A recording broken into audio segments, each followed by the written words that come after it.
Welcome. You are at the CCC.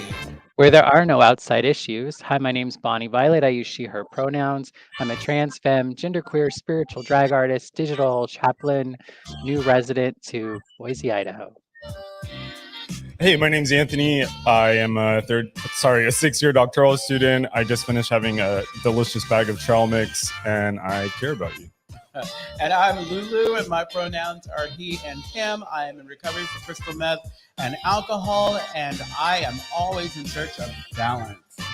And each week, we will provide and create a brave space where we engage in conversations around topics of recovery.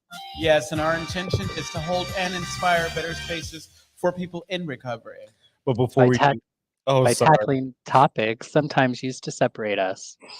But before we do that, please like, subscribe, and ding that bell. Ding that bell. Yes, share the video. Last week, I get it. Last week when you weren't here, it's like he had to step in and read some more lines, and so that's even when I am there, it's like that. It is. I'm always like, it's all good. I miss my turn. It's all good. It's what makes us us, right? It is what makes us us. This is true. Bonnie, did you just say that you are now a resident of Boise? Yeah. Mm-hmm. Oh. Bonnie was. I moved here yesterday. Yeah, Bonnie's been a bit of a Rolling Stone, so now it's like she's laying some roots. Yes, I'm gonna actually have an address that's mine. That's more than just an email address. Right. Not yet, but it's in the works. Hopefully by the end of the month, I'll have something like solid. It must feel good. I mean, it's like Yes, it does feel good, and it's also like I'm moving to Boise, Idaho, which is home. So I think there's always a big choice in deciding to go back like anywhere again. So there's an excitement, and overall, I know it's like where I'm meant to be, but I'm definitely a little like it still seems very surreal. Mm-hmm. Yes. So how is everyone? Well, I'm good. This past weekend was the Living Sober conference. It was a lot of fun, and I got to host the variety show, and I challenged myself because like my alter ego Minnie Happy Returns normally is in all padding and like full makeup, but this go round I just did some lashes, and I didn't have a wig, and it worked out.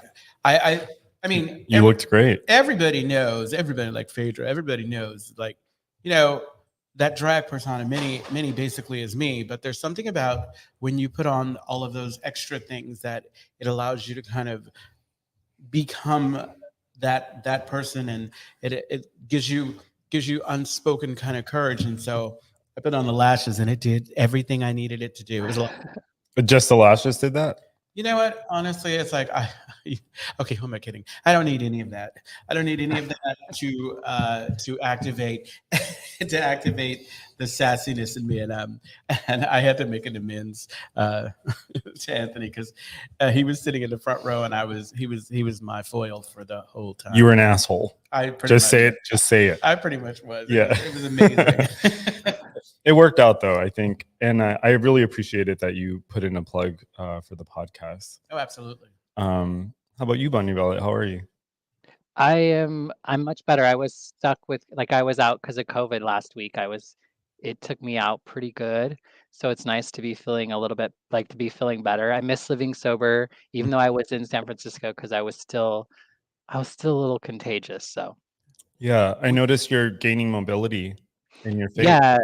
Yeah, I think I have I mean, it's mostly back. If I wouldn't say 100, but I'm kind of sort of back to normal as far as the face paralyzation and stuff. I'm still a little fatigued, but hopefully I got sick enough. Like the last 4 or 5 weeks, I've been in some state of unwellness. Yeah. So I'm eager to hopefully be done with this soon, and then maybe I have all that I have for the rest of the year. Maybe I got it all done. Yeah. Fingers crossed. Exactly. Yeah. Yes. This was a pretty awesome weekend. I was gone last week because I've been busy writing, although not getting very much done, to be honest. But the conference was amazing. I was the Friday evening speaker, and that was a really nice. Wait, you were the Friday evening speaker? Were you Yeah, former there? coach. No, I got there later. I didn't know. Oh my gosh. Yeah, I was the Friday evening speaker. That's pretty cool. The think so. co-chair the year before always. Yeah, the that previous speaker. chair. Oh, Chair, Yeah. yes. they hadn't recorded it. No, they didn't record any of them. That's so funny, Bonnie Viola, that you're saying that, because I noticed that like on the speaker list, because they list all the speakers by my name, it says former chair. And my first thought, because I'm an addict and an alcoholic, was of course they have to like justify my name being on there. It's almost like the speaker committee is saying like, listen, we didn't pick him. We have to put Right. him on there because he was the chair. Totally. this year. Totally. But yeah, it was a wonderful experience. I have a new sponsee that I'm very excited about. I won't say his name on air, but he's absolutely wonderful. Hopefully he's listening. Hopefully he's listening. I have a cute story about him in the podcast that I'll share a little later. Oh, and the other thing that's kind of cool is that I think some people from my family are watching today. I don't know. We'll see. Hi, family. Hi, Anthony's family. Yeah, if they're on, that would be awesome. So today's episode is about losing what we put before our recovery. So basically, what happens when we have conflicting priorities. For example, like, I've been doing a lot of writing recently, and I noticed that my meeting attendance has gone down, and I haven't been as involved with the fellowship, etc. And consequently, at least in my experience, my life starts to feel like really like super anxious and disorganized. So yeah, we'll be talking about that today. If you're at home and listening, of course, as usual, please chime in, send us a message on YouTube or Facebook. You can even leave us a message on SpeakPipe. We'll really be encouraged if you leave us a SpeakPipe. Yeah, that would be really nice. Exactly. So yeah, where shall we begin? I don't know. When I think about this, it's like early recovery. It's like I heard it, or maybe I had been beaten down so much, so I was just like really kind of happy to be involved in, and obviously like I'm a people pleaser, or I'm trying to be a student in the program. Mm-hmm. So one of the things that I maintained early on was like the 12-step work that I'm doing is not an interruption of my life. It is my life. Because I would see so many people saying, oh my God, we've been going to meetings all week, doing step work and everything, and I need a break from this. But the truth of it is when I was drinking and using, I didn't take a break. I was on a regular schedule that I kept up. Mm-hmm. It's like I was committed to it. And so it was really just important for me. And I think this is why, like, and it didn't keep me from putting myself in situations where other things took on more significance. Mm-hmm. But for the most part, especially early recovery, it's like I was in it. Yeah. Yeah.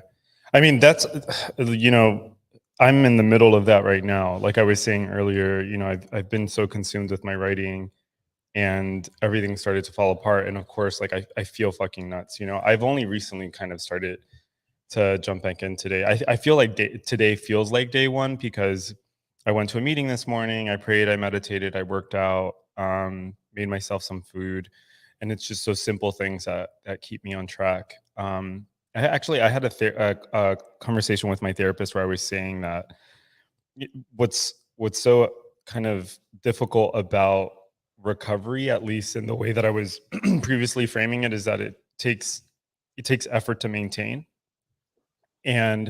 But then I also realize that when I am not maintaining my recovery, it takes effort to maintain the insanity as well, right? Because I'm also feeling really crazy, and that now I'm trying to maintain my life while being crazy, as opposed to maintaining my life while doing things that I know are good for me. Yeah. I think for me, like this, I mean, a lot is swirling around in my head too in thinking about this, because I think nowadays it looks or sounds different than what it did when I first came into recovery. So like when I first came into recovery, like I was more willing to believe that I didn't know how to solve life and getting the results in life that I wanted, over like the fact that I thought drinking and drugging was wrong. or that I had a problem with it. I did believe that maybe if I got rid of them, that I would start having a better result in life. And so this idea of, what I put in front of my recovery, will like I'll lose, like to me was a lot more scarier thing in the beginning. And I think oftentimes that would mean that if I wasn't focusing on my recovery, if I didn't get this recovery thing figured out, then I would die, or maybe worse or just as bad, I would drink or use. And and in the result of drinking and using would then result in me having a life that I didn't want to be living, right? And so I think nowadays, to me, what I put in front of my recovery, potentially it's like whatever I like, it's about my serenity and it's about my spiritual health. So it might not be that like because I didn't go to meetings this week, or because my recovery looks different now than it did when I was first sober, that I'm going to end up with like whiskey in my drink, or meth in my nose. But what it might mean is that I'm going to be unkind and lack grace and be miserable, because because I'm not focusing on what's important for me in order to have the life and the effect in life that I want to have, which is that of a spiritual life, and that of which involves me not sticking substances like drugs or alcohol in my body. So to me, that's kind of where I think that's what comes to mind for me. Yeah, I think, I was thinking of like other ways of framing it. And I think even if a person isn't in recovery, so let's say someone is a normie and they have a certain set of things that they do in order to feel okay, right? I think the second you move away from that, that's when, I mean, it could be anything from, I don't know, you go on walks or you work out. And when we strip those things from someone, they're not necessarily their best. I think that's what made staying sober during the pandemic so difficult for a lot of people, is that all of the things that were kind of the buffer between them and drinking and using. And I think too, COVID was also not a very good year for relationships. I know there was like some research that showed that a lot of relationships, romantic relationships, went under during the pandemic. Yeah, because it's like But yeah, but I mean, I don't know that, like, for me, I think my experience though was that of a good one. Like, I think that what maybe the pandemic does that often recovery might do, or the truth might do, is it can lead things to end that need to end, and new things to begin that need to begin. Oh, Like yeah. for me, I felt like I had a very codependent relationship with the program that got in the way with my connection to my higher power and myself. Mm. So it would be a lot easier for me just to go get my social fix, my little feel good moment, go to a meeting, and then be done. But the truth of the matter is that I wasn't really doing the work that I needed to do in order to really connect better with God, to have a better relationship with God and with myself that was actually more um, about growth and becoming, than being kind of resting on my laurels and just kind of like, yeah, like resting on my laurels. So I think if anything, it ripped away that codependency and that dependency, unhealthy dependency I had in accessing God in a way that I think I could benefit from more if I did it differently. You know what I mean? So I think in some ways, the pandemic gave me an opportunity to actually really like, like it hired the stakes, if you will, or it removed those crutches, if you will, from me, and really forced me to find a way to kind of walk on my own, which is never really on my own, but you know what I mean. Yeah. I feel like, and I'm listening to you, and I feel like what it did was, before the pandemic, I had a routine. I had a routine, and sometimes I could walk that routine asleep and not really Mhm. pay attention. And I'm thinking that since I'm meeting my sponsor, I'm doing this, I'm going to meetings, I'm all this, that everything's good, but it doesn't really address if there are other stuff that I'm just not willing to look at. And with Mhm. the pandemic, I agree with you. It's like it stripped away that codependent. I had to get creative, and I had to show up in a way that, and mind you, it lasted all up until 2 weeks before, like, we were able to go back, because all of a sudden it's like the same old addict in me or alcoholic in me found a way to even fuck that up. I started using the time to cook on can. I would sign in turn the sound off or turn my camera off and do other stuff. And that's so you knew I was there. So yeah, I think the sense of urgency around recovery goes away the further I get from the drink and the drug. And so it's easy for me to forget like how urgent or how important or how significant it is for me today to like live as if, you know, I just quit yesterday, you know, like to kind of have that desperation and that desire and that I guess just the lack of complacency or less complacency in the reality of what my life is and what life is, you know, in and of itself, which I think can be a hard thing to balance without like freaking yourself out to a point that you're like not useful, but also not like staying so far away from the truth and reality that you just kind of exist instead of actually really continue to, you know, to live a spiritual life. Yeah, I think like sorry. No, go ahead. I feel like the pandemic saved my recovery. I mean, the whole pandemic. I mean, it just did so many things for me. One of the things is that I started to feel really crazy because I was obviously staying at home and I had like moved in with my then partner, and so it was feeling really destabilized. And then the program, like, so I started going to meetings, and I started to form this like intense bond with all the people who were going to the noon meeting, the Living Sober Today meeting, which still exists. And that was enough. And I feel really grateful because that got me through such a very difficult time. Yeah. Just like the isolation from the rest of the world. I mean, we've been talking about the pandemic a lot, but pandemic aside, it's inevitable that life is going to get bigger. It's going to expand. And I feel like, and I can speak for myself, early on, and maybe even now, change is not that easy. It's not comfortable because I remember when I was working part-time for a job that when I started working, and then it shifted to full-time, and it had been so long since I had to show up like that. And every time there was any sort of a subtle change, and it could be so subtle, like my meeting suffered. Mm-hmm. All of a sudden, it's like, and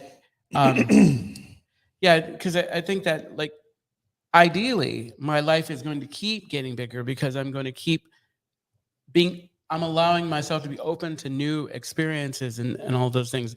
And one of the things that the conversations I try to have with sponsees is like, okay, so I believe that you can do all the things that you want to do, but it's really important that you prioritize. Like I always say, God first, or higher power, whatever you believe, my sobriety, me, and everybody else has to take a number. And if I focus in on those and I try to stay true to that, because the reality, it's like, if I'm not careful, I recently got back on track with my meetings. Mm-hmm. It's really, I'm just gonna say it's really fucking easy to get off track. Yeah, it's so easy. You like blink. Oh yeah, because it's like, especially the longer that you stay sober, because it's like, I joke and say, I'm recovered. I can take a break this day. It's kind of like me with the gym. Man, it's like, if the momentum starts, I gotta stay with it, because I would work out with someone who decided they weren't gonna go that day. I'd have to still go, because if I don't go, I'm not coming back for a month or so. Yeah. Yeah. I want to not circle back to putting things before our recovery, just to kind of frame our conversation. I think basically what we're talking about is that the pandemic helped us refocus what was most important, from getting out of relationships to focusing, and I think I interpret that as like a valuing of self, or of serenity, I think is the word Bonnie Violet used. And then with just kind of the insanity that comes with being distant from a program that brings peace of mind. I wanted to share that story about my new sponsee. So I was telling Brandon before the show started that my new sponsee, I think he has 4 days now. And the day before there was a Friday, the day of the conference, and he was struggling. It was Thursday, I think. It was Thursday night. He was struggling to stay sober, and he was browsing online, just looking for anything kind of recovery related, and he came across at the CCC, so the podcast. And in an attempt to stay sober, he watched every single episode of At the CCC. And then the following day, he was here at the Castro Country Club sobbing. And Ken had seen him and took him to the conference. And when he walked in, I was the first speaker. And so it kind of came all full circle. He was sitting in the audience, and I was like, why is this kid looking at me so intently? And then afterward, he explained like how he had found the podcast, and he didn't realize that like I would be there, etc. So I feel like I really like that story because there's people listening, and we have no idea like the impact that we're having. And so I love when people share those kind of stories. And Yeah, I thought it was wonderful. Yeah, that was really sweet. And then the other thing I wanted to come back to was we were talking about when I say I'm not your friend, when I'm someone's sponsor. Do you have an opinion about that, Bonnie Violet, about being friendly with sponsees?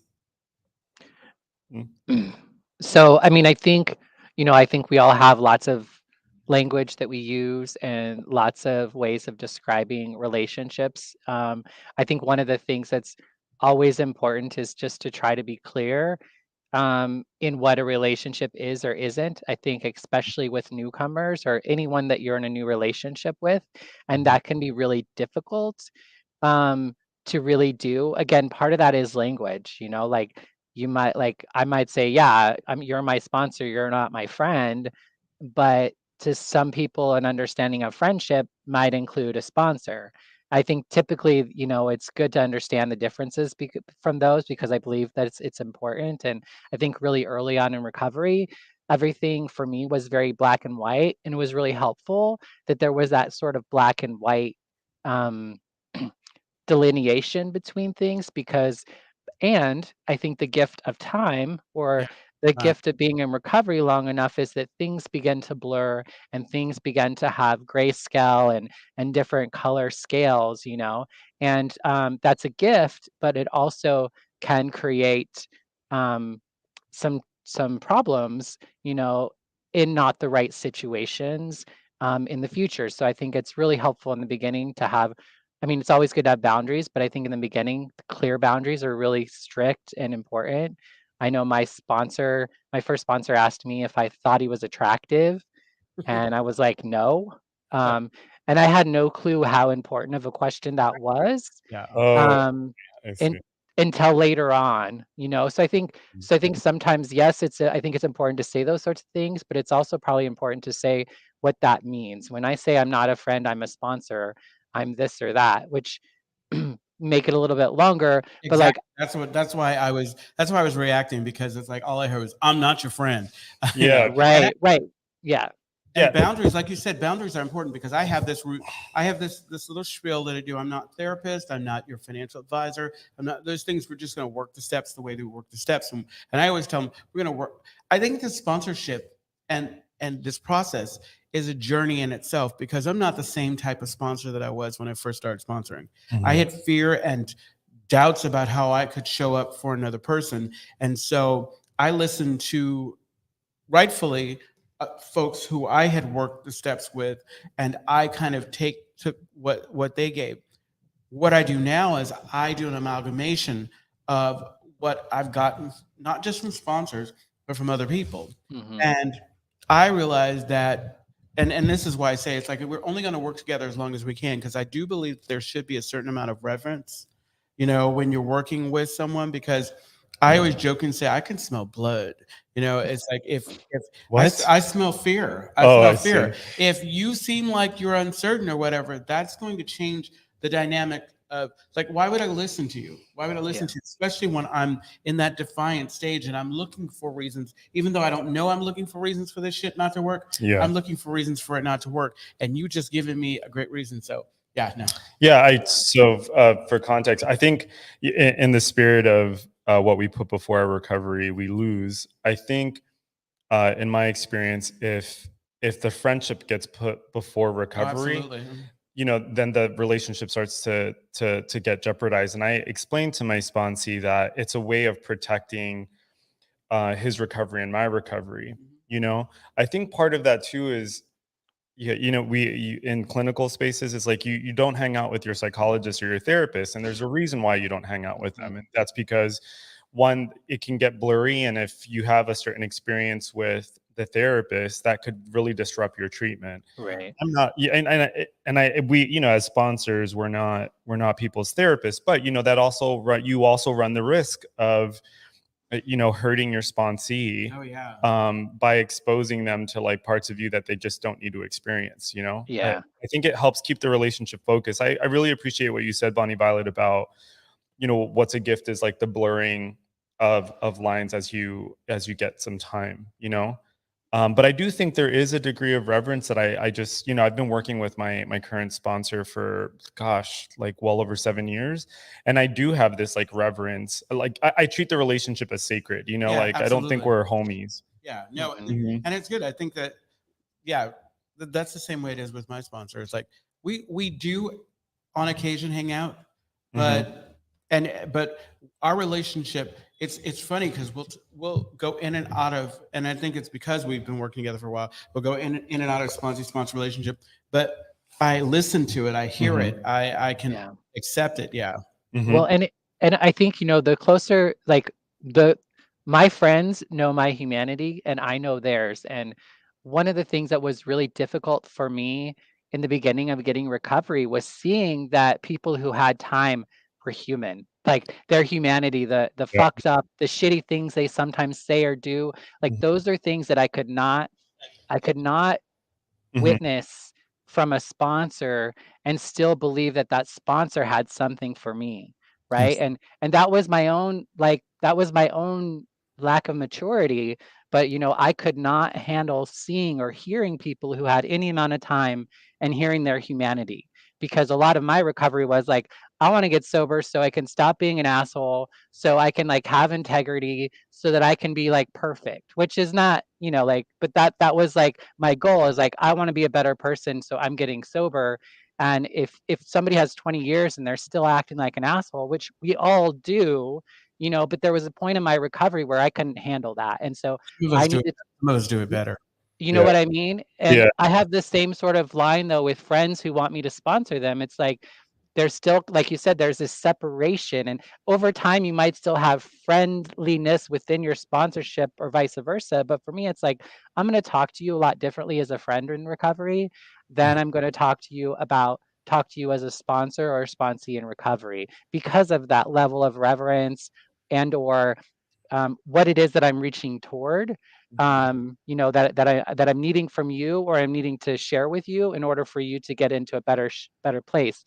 I do think though that me being able to have a sponsor and have a relationship with a sponsor has caused me to have better friendships. I have a lot more friendships with people who I can share my humanity with them, and I also can gain advice and respect and learn from them, and also see them as like experts in their own right or in an element of my life. So I think in some ways I've learned how to be a better friend through being a sponsee as well as also being a sponsor, because there are traits of that relationship that I want to have in all of my relationships. Absolutely. Yeah, I hear that. Just as an aside, someone who's listening in on the podcast right now texted me and they said my sponsor and I are totally homies. So that's, you know, all of that is to say that, you know, you might have a different relationship with your sponsor. This is just how I choose to Yeah, no, Exactly, sponsor. Yeah. The other thing I was thinking of too, to the point of being in relationship, I think some of the most healing I've had has been in being in relationship with my sponsor, right? It's like, how do you handle conflict, right? So my sponsor has modeled handling conflict and establishing boundaries, and I think I've been able to internalize a lot of that stuff because I was ready to have those experiences. But also, there's like the safety of the relationship. Like I knew that my sponsor wasn't trying to hurt me. And I think the other thing that has happened too is I think part of, and this is with the 12 step, I think part of like one of the reasons why, in order for me to keep my recovery I'm thinking about the 12 step. I get to keep my recovery by giving it away, is because I have to model my recovery, right? And sometimes that modeling doesn't look very pretty. Sometimes it's like, no, I've been depressed for the last 2 weeks, and I didn't get to a meeting, and being really upfront about that with a sponsee. So we have 15 minutes. Also, Yeah, go I was ahead. thinking about when you said that, it's like, Go. you know that saying, you can't save your ass and your face at the same time? Yeah. That speaks directly to like I'm so concerned with how I appear to you that I'm not doing what I need to do to get better. I'm not saying I'm in pain and I don't know and I need help and I need support. And for me, my deliverance has been when I've opened my mouth. Like that kind of deliverance? Yes, exactly. Okay. My deliverance has been when I said, okay, yeah, this is crazy. Because I have shared in meetings, and mind you, I'm going to say this again. It's like, but we're all pretty heavily kind of 12-step, and we don't speak for any 12-step program, but we do speak for ourselves. And so speaking for myself, like when I go to meetings, I say the way I use meetings. Number one, I to find the newcomer, but it's an opportunity to kind of take what I started doing with my sponsor and put it into practice. I will shit all over a meeting to talk about whatever I need to talk about to get it out there. Because for me, when it passes my lips and I give it back, as you say, to the universe, that's when I start the healing process. And it was difficult in the beginning because it's like I find with a couple of sponsors that and other people that I'm having now, it's like, that point when you start like taking care, asking for what you need, taking care of yourself or advocating for yourself. It's not always easy in the beginning. It's uncomfortable. And you feel as though you don't have a right, or that maybe you're being an asshole or whatever. And the reality of it is like the more that I do it, the more that I learn how to speak up, set a clear boundary or whatever, the easier it becomes, and it no longer looks or feels like I'm being an asshole. And if anybody thinks that, I'm sorry that you think that. No, I don't mean it in a rude way. No, I thought it sounded like, because I call you an asshole. No, I know, but I really was being an asshole. There was no boundary setting. I was crossing his boundaries.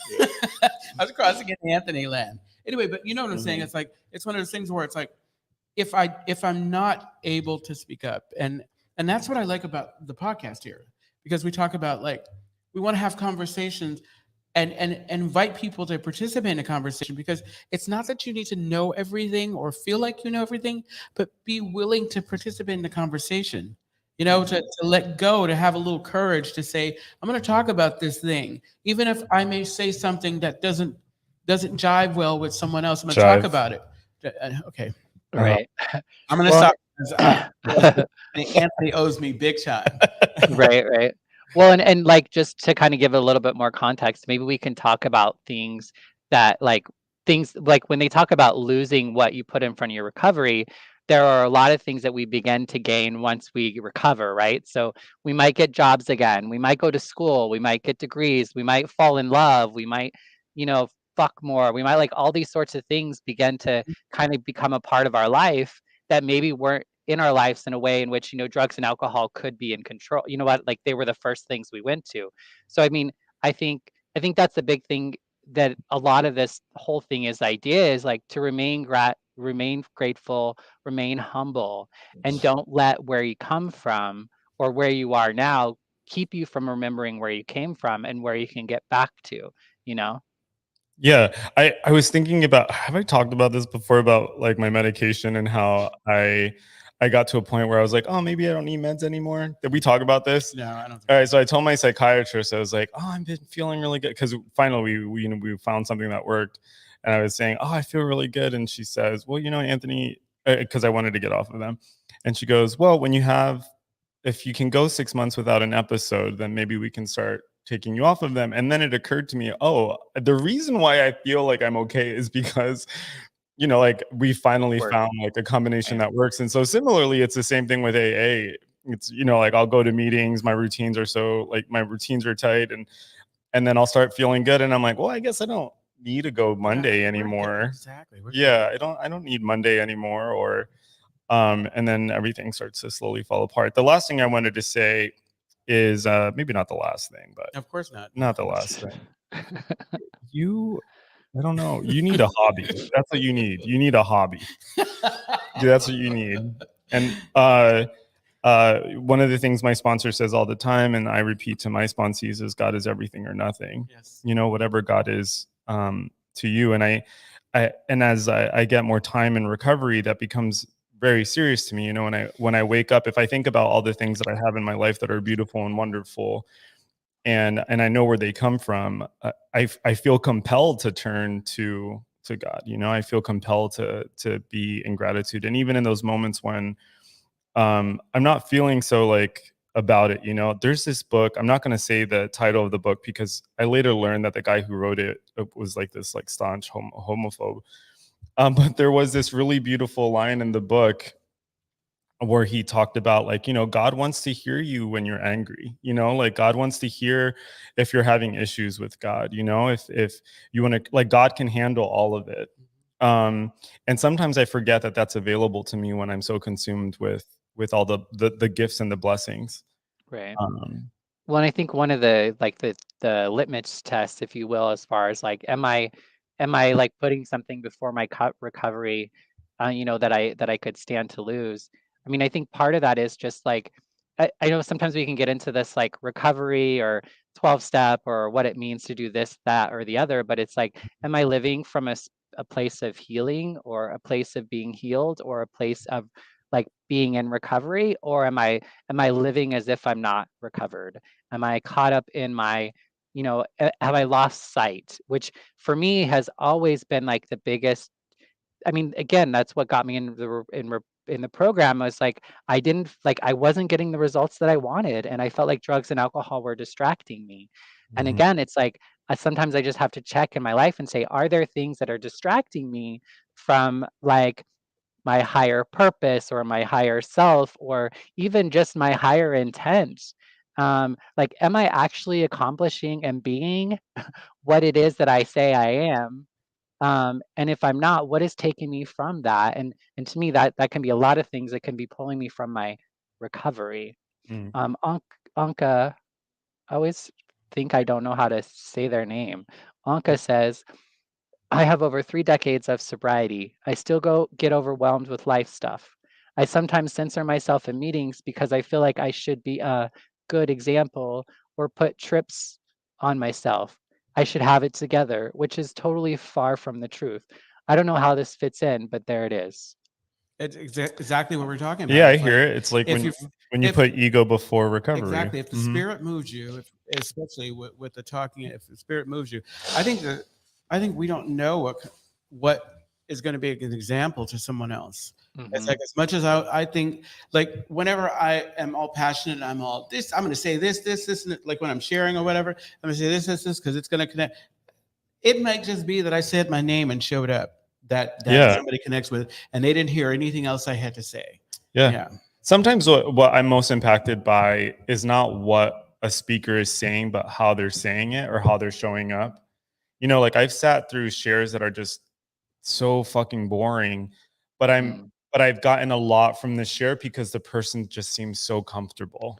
right. Well, You and that's that's like all a God thing. Like know? we Mhm. don't like one day what we say like doesn't mean shit and might turn away 20 people from recovery, and the next day you say the same thing and it's what like causes somebody to make a decision that keeps them sober for 33 years that then leads to how many other people who decide to get, you know, like that's a God thing. Like I have no clue what the fuck is going to come out of my mouth is going to be worth a shit or not, and half the time the stuff that's good is not what I think is good. Right. And you know, and at the end of the day, I have to try not to play God and just try to just do my best and show up in the best way I can. So I mean, I think my job is to show up into a meeting to try to be as honest and real as I can and to leave hopefully if I gain something from being there, you know, then probably somebody else did. And if you mean I don't know, like a lot of that is kind of like none of my business. Yeah. Yeah. And it's yeah, like it's really hard, but it's so easy to get into that place of like,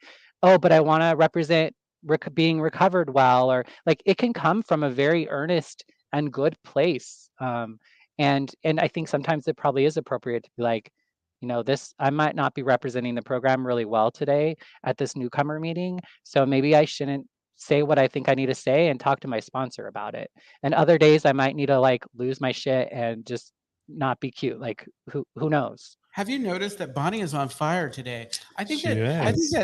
It's the 90-degree weather, I think. exactly no, but you're in your energy, Yeah. It's a good thing. Mm. Before we read the script, I want what you're reminding me of is the kind of like the plight of artists.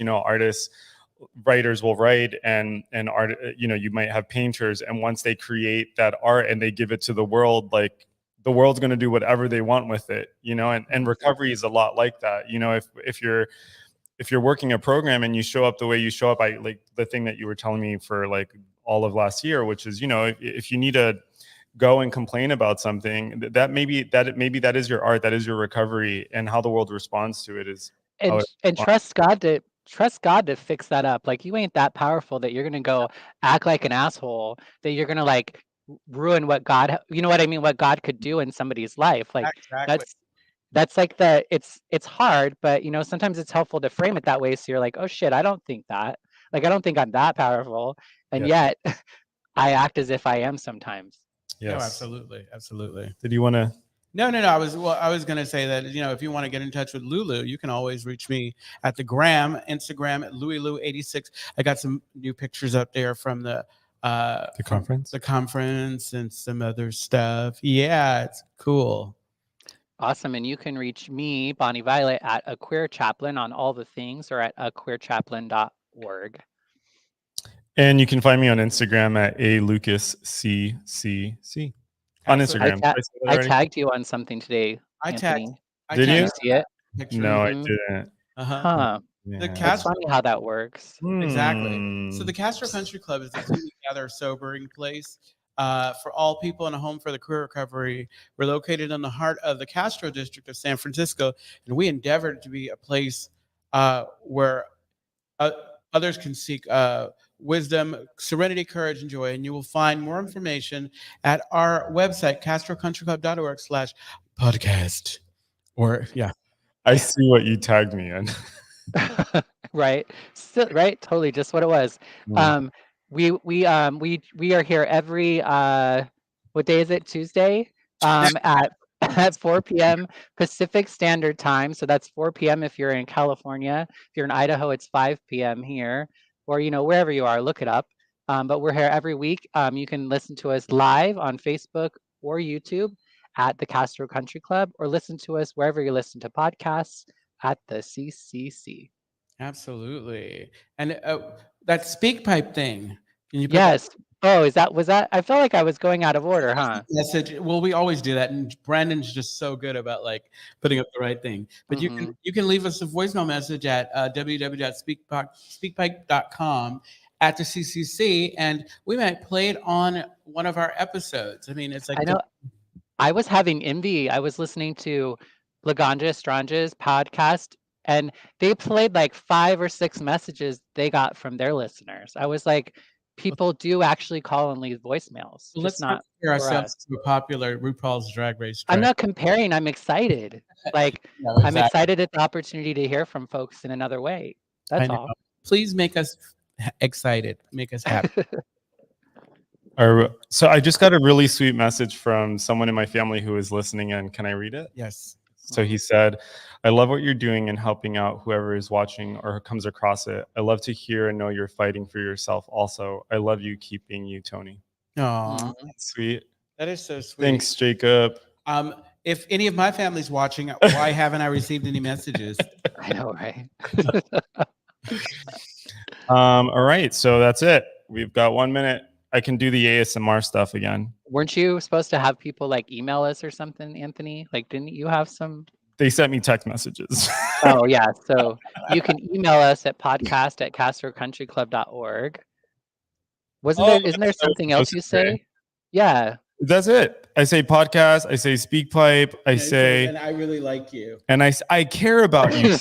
That's my tagline. Because I actually care about you. I really. Yes. All right. Well, we'll see everybody next week then, huh? I like you. God. Bye, everyone. Pray for us or light candles for us or whatever you do. Yeah. See you next week. Bye. Bye-bye.